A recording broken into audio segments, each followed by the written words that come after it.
অসহায় মানুষদের যে তাদের কি কি কারণ, কি কি সমস্যা, কি কি বিষয়, এরা যে কীভাবে জীবনযাপন করতেছে, কিভাবে সংসার চালাচ্ছে, এসব বিষয় নিয়েই আমরা সর্বপ্রথম আমরা আমাদের এই ভাইদের যে প্রতিনিধি, এই প্রতিনিধির যে একজন ভাই আছে তার মাধ্যমে মামুন ভাইকে বলার জন্য আমরা অনুরোধ করছি। মামুন ভাই, আপনার যে লোকগুলা, এই লোকের যে প্রতিনিধি আপনি, এই প্রতিনিধি এদের যে কী কী সমস্যা, এদের যে কী কী সমস্যা, এই কথাগুলো আপনি তুলে ধরবেন, আমাদের মাধ্যমে সবাই এগুলো শুনবে।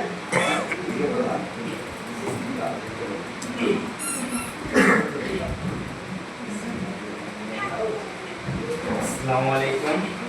আশা করি আপনারা সবাই ভালো আছেন। আমি আসলে আপনাদের অনেক কিছু নিয়ে বয়স